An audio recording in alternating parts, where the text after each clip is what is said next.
Hello students, स्वागत है आपका अपने चैनल कॉमर्स गुरुजी पर। और आप सभी बच्चा लोगों के लिए मैं लेके आया हूं मोस्ट एक्सपेक्टेड इकोनॉमिक्स का सैंपल पेपर का सॉल्यूशन। मेरे हिसाब से हम लोगों ने इसमें काफी अच्छे अच्छे क्वेश्चंस को ऐड किया है आप लोगों के लिए, और आप लोगों की अच्छी प्रैक्टिस के लिए मैं आपको समझाऊंगा भी और कराऊंगा भी। आप लोगों से मेरी एक छोटी सी रिक्वेस्ट है कि यार प्लीज इस वीडियो को, तो बस आप लोग यार वीडियो को देखते हैं, मैं मानता हूं वीडियो को लाइक जरूर कर दीजिएगा क्योंकि उससे हमें बहुत ज्यादा मोटिवेशन मिलती है। ठीक है, और अपने फ्रेंड्स को शेयर्स भी कर दीजिएगा। चलिए देखें,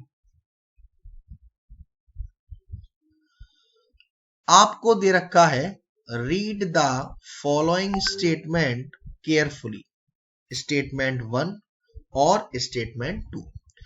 स्टेटमेंट 1 आपसे कह रहा है कि sir autonomous consumption leads to negative saving. क्या ऐसा होता है? इसको देखने के लिए हम एक चीज जान लेते हैं। y is equal to 0, c is equal to 30। इसका मतलब क्या है? अगर आपकी इनकम 0 है तब भी आपका जो कंजप्शन है वो 0 नहीं होगा। क्यों सर? क्योंकि भले ही आपकी इनकम 0 हो तब भी कुछ ना कुछ तो खाओगे ना यार, कुछ ना कुछ तो कंज्यूम करोगे। अगर आप कमाते नहीं हो पर आपकी गर्लफ्रेंड है दो दो तीन तीन, तो उनके रिचार्ज तो करवाने पड़ेंगे ना। अब वो कहां से होंगे? वो हमारी सेविंग में से होंगे या हम वो कहीं से उधार लेंगे। तो यानी कि ये जो सी है, इनकम तो हुई नहीं तो कहां से करी हमने? सेविंग में से, जिसकी वजह से हमारी सेविंग कहां चली गई? माइनस में चली गई, नेगेटिव में चली गई। तो सी बार, जिसको हम ऑटोनॉमस कंजप्शन बोलते हैं, तो क्या कहा जा रहा है कि सी बार की वजह से हमारी जो सेविंग होती है वो कहां चली जाती है सर? नेगेटिव में चली जाती है। यानी कि ये जो स्टेटमेंट लिखा हुआ है वो बिल्कुल सही है। स्टेटमेंट 2 आपसे कह रहा है that proportion of income which is not consume is saved.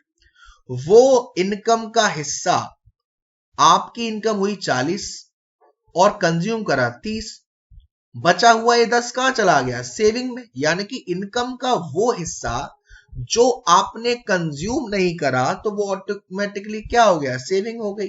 तो यानी कि दोनों ही स्टेटमेंट हमारे क्या है? ट्रू है। तो इसका आंसर होगा बी, स्टेटमेंट, सॉरी बी कह रहा हूं, C, both statements are true. Next देखिए, a resurgence in oil and fertilizer prices due to supply outage could cause elevated inflation and instability in the coming year। ये एक information है कि यार resurgence in oil and fertiliser, मतलब कि दोबारा से कोई चीज खत्म होके शुरू हुई है ऑयल एंड फर्टिलाइजर्स की प्राइसेस। क्यों? क्योंकि सप्लाई बंद हो गई थी। इसकी वजह से मार्केट में इन्फ्लेशन आ सकता है और इनस्टेबिलिटी हो सकती है। आपको बताना है कि इस स्टेटमेंट की वजह से जो हमारा बैलेंस ऑफ पेमेंट है उस पर क्या इंपैक्ट पड़ेगा। तो देखिए, जब भी आपसे इंपैक्ट की बात करी जाए तो आपको डिमांड और सप्लाई पर ध्यान देना है। जब जाहिर सी बात है हमें ये चीज खरीदनी है तो जो यूएस डॉलर की डिमांड होगी वो क्या हो जाएगी? राइज हो जाएगी। यानी इसका आंसर होगा डी। थर्ड आपसे कह रहा है if CRR is 20%, what will be the amount of demand deposit if reserve with RBI are of 200। देखिए, फॉर्मूला होता है 1/CRR, और आपसे कह रहा है कि जो डिपॉजिट किया है, यानी कि ये जो 200 रुपए हैं, ये जो डिपॉजिट किया है वो किसी चीज का 20% है। तो टोटल कितना होगा? जब ये किसी चीज का 20% है, हम निकाल लेंगे इसका 100% अपॉन 20, तो ये कितना आ जाएगा हमारा? 1000। यानी इसका आंसर हो जाएगा सी। नेक्स्ट देखते हैं, statement 1, export and import of capital goods is included in current account of BOP। अब देखिए, बीओपी क्या होता है सर? बीओपी का मतलब है balance of payment. Balance of payment का मतलब है जो भी हमारे भारत से बाहर की कंट्री के साथ इकोनॉमिक ट्रांजैक्शंस हो रहे हैं, उन सभी को हम कहते हैं बैलेंस ऑफ पेमेंट पे रिकॉर्ड करते हैं। वो ट्रांजैक्शंस हमारे होते हैं export and import of goods, export and import of services, international sale and purchase of assets, real assets, financial assets. और इनमें दो अकाउंट होते हैं, हमारा करेंट अकाउंट और हमारा कैपिटल अकाउंट।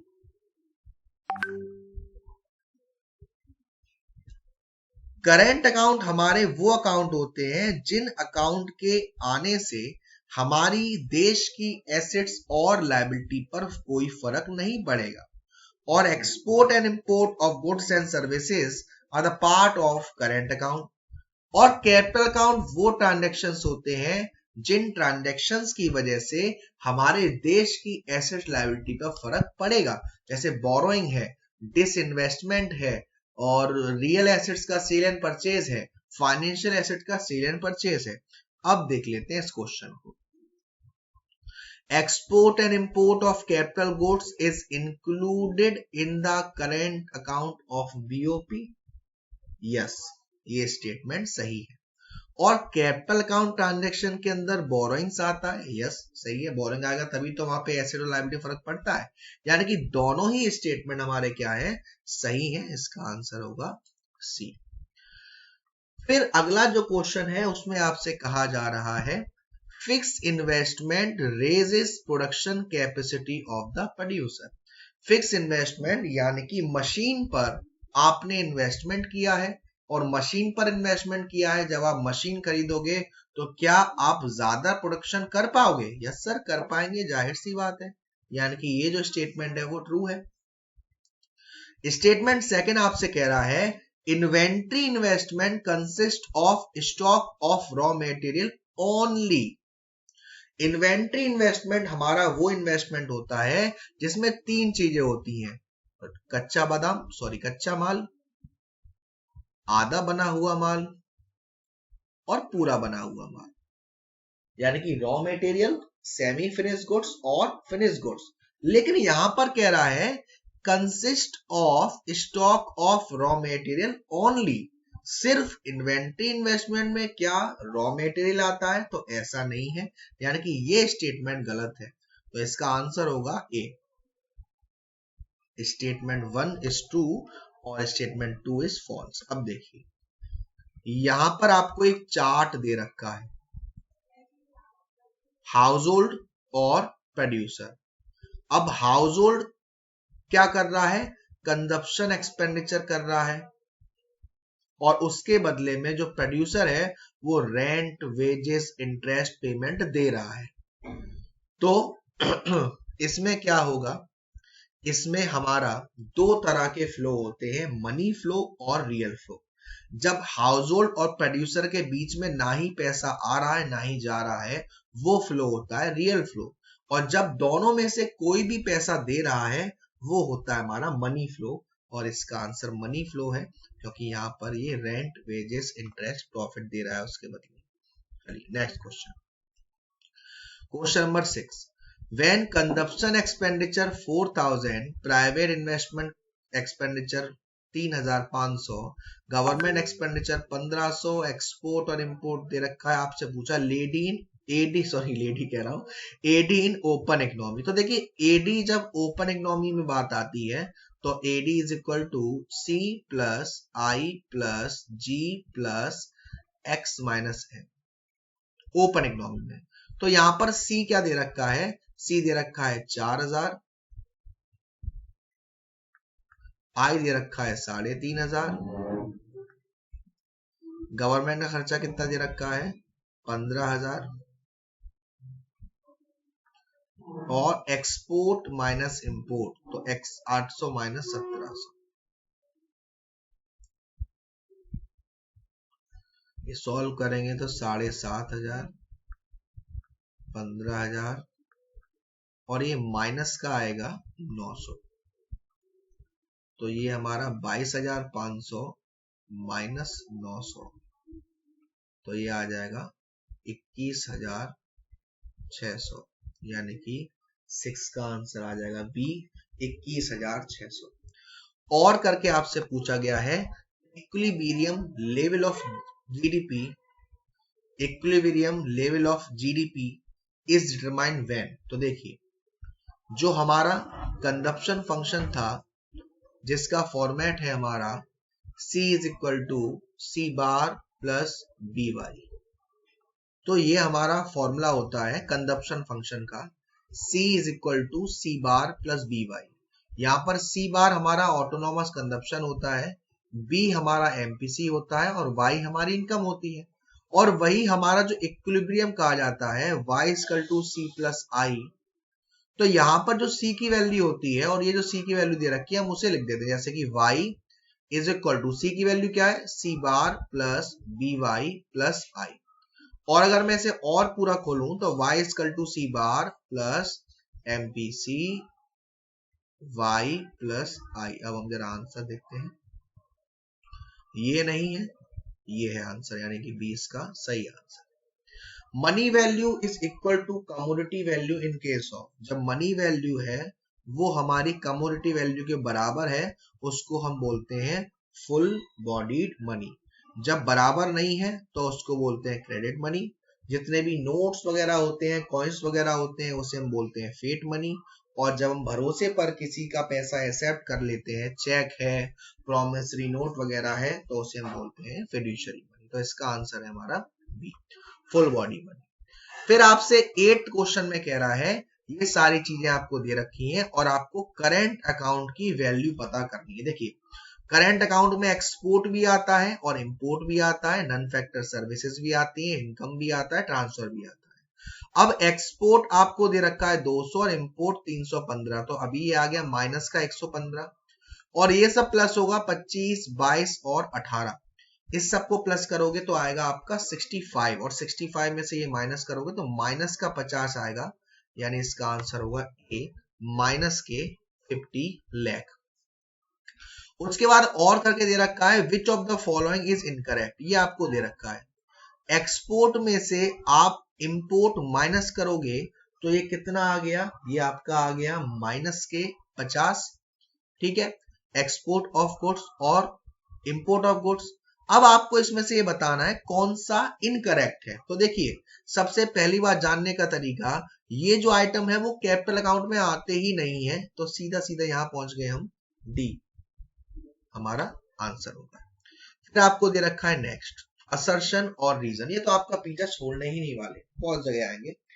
असर्शन दे रखा है desired investment expenditure is not related to the level of income in the economy according to Keynes। अब इसका मतलब है कि जो डिजायर इन्वेस्टमेंट एक्सपेंडिचर होता है वो हमारी लेवल ऑफ इनकम पर रिलेट नहीं करता, ऐसा केन्स जी की थ्योरी में कहना है और ऐसा एक्चुअल में भी, यानी कि ये सही है। रीजन ये है कि जो हमारा डिजायर इन्वेस्टमेंट एक्सपेंडिचर है वो हमेशा हम ऑटोनॉमस यानी कि फिक्स होता है, चेंज नहीं होता। तो असर्शन भी सही है, रीजन भी सही है और उसका ट्रू एक्सप्रेशन भी है। असर्शन अब आपसे कह रहा है consumption function reveals the behaviour of consumption expenditure with respect to the level of in the economy, यानी कि कंजप्शन फंक्शन क्या होता है, consumption function means the relationship between consumption और इनकम। तो ये बात तो सही है, असर्शन जो है हमारा वो हमारा सही है। There is always a minimum level of consumption even when consumption is positive related to income। हमेशा कुछ ना कुछ कंजप्शन होता है, भले ही हमारा जो कंजप्शन है वो पॉजिटिव रिलेट कर रही है इनकम से। अब इसका और इससे कोई मैच नहीं खा रहा है। आप कह सकते हैं ये साड़ी है तो ये ऊपर टी शर्ट है, तो असर्शन तो सही है सर, लेकिन रीजन हमारा उसका करेक्ट एक्सप्रेशन नहीं है। रीजन भी सही है लेकिन रीजन करेक्ट एक्सप्रेशन नहीं है, यानी तो इसका आंसर होगा हमारा बी। आपसे कह रहा है calculate value added by firm X and firm Y. आपको दो फर्म दे रखा है, दोनों फर्म का आपको अलग अलग वैल्यू निकालनी है। तो देखिए फॉर्मूला क्या होता है वैल्यू एड बाय फर्म का, प्रोडक्ट मेथड का फॉर्मूला क्या होता है sales plus change in stock minus intermediate consumption. Sales तो आप सभी लोग जानते हैं, सेल्स यानी बेचना, चेंज इन स्टॉक यानी कि closing stock minus opening stock, और आईसी का मतलब होता है परचेज, परचेज को हम कहते हैं आईसी। तो देखिए यहां हम समझते हैं sales by firm X to household, firm X ने हाउस होल्ड को बेचा, यानी कि बेच तो फर्म ही रही है 100, तो 100 की सेल्स हो गई। सेल्स बाय फर्म वाई, अभी वाई का लेना देना नहीं है, purchase by household from Y, इसका भी लेना देना नहीं है, export by firm Y, export by firm Y, अभी इसको भी नहीं लेना है आपको। Change in stock of firm X कितना है 20, तो चेंज इन स्टॉक कितना दे रखा है 20, चलिए तो ये भी हमारा क्या होगा प्लस होगा। इंपोर्ट बाय फर्म एक्स, यानी कि ये इंपोर्ट यानी कि ये परचेज है, माइनस होगा।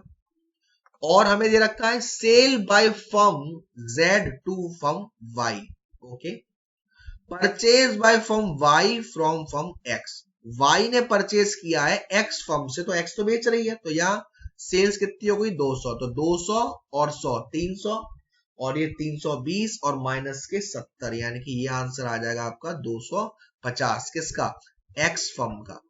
वाई की बात करी जाए तो वाई हमारा जो हो जाएगा वो होगा सिंपल, एक सेकंड इनको मैं थोड़ा क्लियर कर दूं।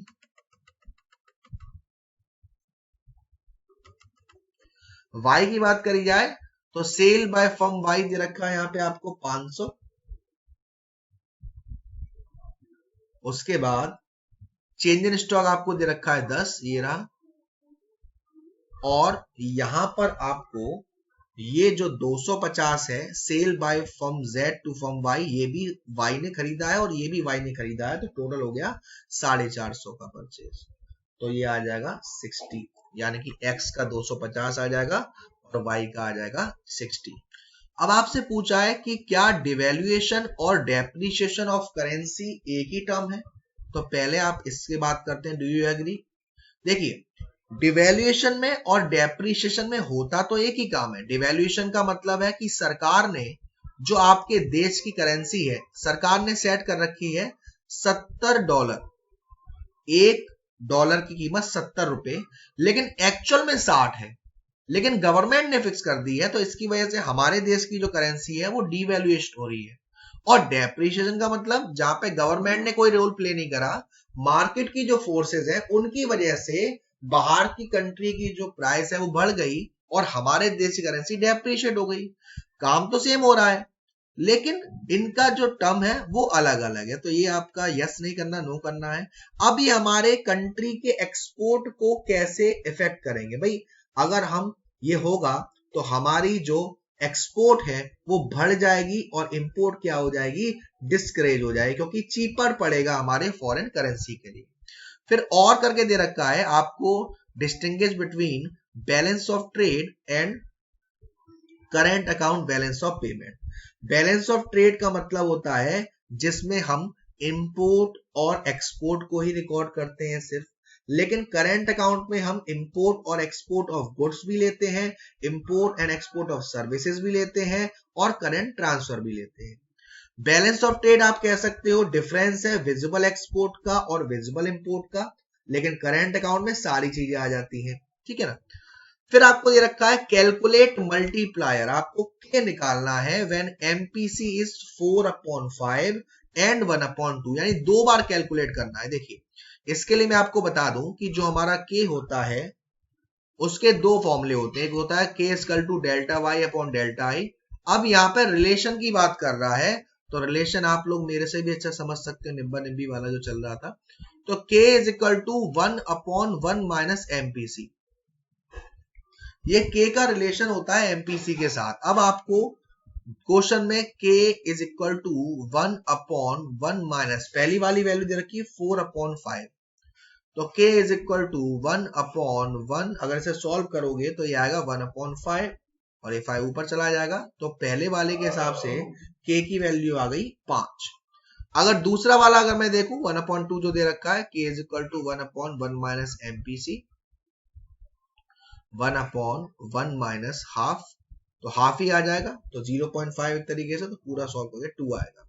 तो यहां पर हमें मालूम पड़ रहा है कि जैसे जैसे MPC बढ़ता जाएगा मल्टीप्लायर की वैल्यू भी बढ़ती जाएगी, है ना। तो आपसे पूछा है कि रिलेशन बताना है, तो जैसे जैसे MPC बढ़ता जाएगा वैसे वैसे जो हमारा मल्टीप्लायर है उसकी वैल्यू भी बढ़ती जाएगी। नेक्स्ट क्वेश्चन है क्वेश्चन नंबर 14। इसमें आपसे कह रहा है as a one time measure RBI ने CRR को कम कर दिया है जिसकी वजह से मार्केट में लिक्विडिटी और बढ़ गया। तो अगर मैं आपसे पूछूं कि आरबीआई ऐसा कब करती है, तो जब मार्केट में डेफिशिएंट डिमांड होती है, when AD is less than AS, ऐसी कंडीशन में आरबीआई ऐसा करती है ताकि ये सिचुएशन सही हो जाए। और कौन सी कंडीशन हो सकती है, बैंक रेट है, रेपो रेट है, उसे कम कर दे, रिवर्स रेपो रेट कम कर दे, मार्जिन रिक्वायरमेंट कम कर दे, ताकि ये जो डेफिशिएंट डिमांड की कंडीशन है वो ठीक हो जाए। 15 वाले में आपको केस स्टडी दे रखा है, Reserve Bank of India has the sole right to issue bank notes in India. भाई इनको राइट होता है नोट छापने का। The bank notes legal tender होते हैं, सेंट्रल गवर्नमेंट द्वारा guaranteed. The issue of bank note is conducted by a separate department, जिसको हम इशू डिपार्टमेंट कहते हैं। The central government, on the recommendation of central board, specify denomination of banknote including discontinuance of banknote. Okay, demonetization हुआ। The central government approved design, form and material of banknote on consideration of recommendation of the central board. अब उन्होंने नए note की कैसी design वगैरह होगी वो decide हो गया। The reserve is empowered to formulate banking policy in the interest of public और डिपॉजिटर, उनके हक में फैसला सुनाया जाने लगा। मार्जिन कितना होगा, कितना सिक्योर एडवांस होगा, ये सारी चीजें, ठीक है। अब आपसे पूछा गया है the monopoly right of note issue with the central bank of the country has a host of added benefit. क्या इस स्टेटमेंट से आप एग्री करते हो? भाई जो मोनोपोली राइट होता है वो होता है हमारी कंट्री के पास, और जब वो होता है तो वही सारी चीज वो एंजॉय कर रही है, लोगों को कॉन्फिडेंस आता है करेंसी में। मोनोपोली राइट होता है, वो अपने हिसाब से जैसी डिजाइन रखना चाहे वैसी रख सकते हैं। इशू एंड नोट्स करेंगे तो हमारे लिए एक प्रॉफिटेबल बिजनेस है, क्योंकि ये कौन कर रहा है, सेंट्रल बैंक कर रही है। तो ये सारी चीजें इसमें लिखनी है। फिर यहाँ पर central bank issue money while commercial bank create money, तो यहाँ पे दोनों को अलग अलग बताना है कि कैसे वो क्रिएट करती है, सीआरआर का जो इम्पैक्ट होता है वो बताना है। 16 GST rate on electric car slashed from 12 to 5%। अब जो जीएसटी रेट है वो 12 से 5% बढ़ गई, वो घट गई इंडियन इकोनॉमी पे। अब इसका जीडीपी पर क्या इम्पैक्ट पड़ेगा? जब जीएसटी कम हो गई तो इससे जो कार है उसकी सेल बढ़ जाएगी क्योंकि जीएसटी कम हो गई। अब इससे क्या होगा, कंज्यूमर्स और ज्यादा इसे खरीदेंगे। अब इससे प्रोडक्शन उनका बढ़ जाएगा, प्रोडक्शन बढ़ जाएगा तो जीडीपी बढ़ जाएगी, जीडीपी बढ़ जाएगी तो ऑटोमेटिकली कहीं ना कहीं हमारा वेलफेयर होगा। लेकिन आपको इसमें ये बात भी ध्यान रखनी है कि जरूरी नहीं है हर वक्त अगर जीडीपी बढ़ता है तो हमारा सोशल वेलफेयर भी हो।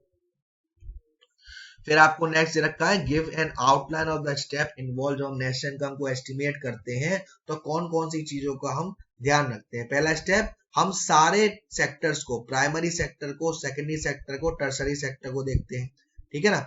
उसके बाद हम जब नेट डोमेस्टिक इनकम निकालते हैं तो हम compensation of employ, operating surplus, mix, मतलब कि आपको सिंपल उसके फॉर्मूले को अच्छे से एक्सप्लेन करना है। फिर आपको दे रखा है elaborate economic growth as objective of government budget. जो हमारे इकोनॉमिक ग्रोथ होती है वो, एक सेकंड कुछ रह तो नहीं गया, हाँ ये आपको 17A में देखो रेवेन्यू रिसीव दे रखा है, कैपिटल रिसीव दे रखा है, बोरोइंग्स दे रखी है। अब इसमें आपको न्यूमेरिकल नहीं करना, इसमें आपको एनालाइज करना है डाटा को और बताना है। देखिए एनालाइज करेंगे तो रेवेन्यू रिसीव्ड आपकी 200 है और रेवेन्यू एक्सपेंडिचर आपका 300 है। जब एक्सपेंडिचर ज्यादा है और रेवेन्यू रिसीव कम है तो ये कंडीशन है हमारी डेफिशिएट की। अब डेफिशिएट की कंडीशन में हम ज्यादा से ज्यादा क्या लेंगे, लोन लेंगे, कर्जा लेंगे, सरकार को अपने एक्सपेंडिचर को कम करना पड़ेगा, टैक्स रेट बढ़ानी पड़ेगी, नन टैक्स रिसीव ज्यादा से ज्यादा होगा, ठीक है ना। इससे हम बोरोइंग्स करेंगे, डिसइन्वेस्टमेंट होगा, बोरोइंग से सरकार के ऊपर लायबिलिटी क्रिएट होगी। ये सारी चीजें हमें इसमें बतानी है। नेक्स्ट कह रहा है कि जो सरकार का ऑब्जेक्टिव है इकोनॉमिक ग्रोथ, उसके बारे में बताना है। इकोनॉमिक ग्रोथ का मतलब है जीडीपी ग्रोथ, और जीडीपी ग्रोथ हमारे गवर्नमेंट बजट का एक बहुत इंपॉर्टेंट पॉइंट है। तो गवर्नमेंट यही कोशिश करती है कि हमारी जो जीडीपी है वो धीरे धीरे बढ़े, उसके रेवेन्यू से, उसके एक्सपेंडिचर से। एक्सपेंडिचर में वो क्या फोकस करती है कि इंफ्रास्ट्रक्चर फैसिलिटी को बढ़ा सके, है ना। फिर आपको दे रखा है Y is payment of interest by the government और रेवेन्यू एक्सपेंडिचर। जब भी गवर्नमेंट पेमेंट करती है इंटरेस्ट का, तो एक रिकरिंग एनुअल एक्सपेंडिचर है, बार बार आपको देना है। और इस खर्चे से आपने किसी से कर्जा लिया 500 रुपए का, और 10% से आप उसकी ब्याज दे रहे हो, तो वो जो ब्याज दे रहे हो उसको देने से ना ही आपकी किसी एसेट पर फर्क पड़ रहा और ना ही आपकी लायबिलिटी कम हो रही। तो उसी को हम क्या कहते हैं, रेवेन्यू एक्सपेंडिचर। एक ऐसा एक्सपेंडिचर जिसके आने से या जाने से किसी भी एसेट और लायबिलिटी पर कोई फर्क नहीं पड़ता। फिर आपको दे रखा है balance budget is recommended as a useful policy instrument when the economy is close to the level of full employment. Balance budget का मतलब क्या है, जब कंपनी चाह रही है कि एडी इक्वल टू एएस हो जाए, उस कंडीशन में हम बैलेंस बजट को फेवर करते हैं। तो ये आपका most important expected sample paper है। ऐसे मैं बहुत सारे करवाने वाला हूं, पेपर के टाइम तक वन शॉट वीडियो ला रहा हूं। उम्मीद करता हूं कि आपको समझ में आया होगा। प्लीज यार इस वीडियो को ज्यादा से ज्यादा शेयर कीजिएगा, अपने फ्रेंड्स को बताइएगा। वीडियो पसंद आई हो तो वीडियो को लाइक जरूर करेगा, शेयर जरूर करेगा। अब तक चैनल को सब्सक्राइब नहीं किया है तो सब्सक्राइब कर दीजिएगा। Thank you so much, love you all.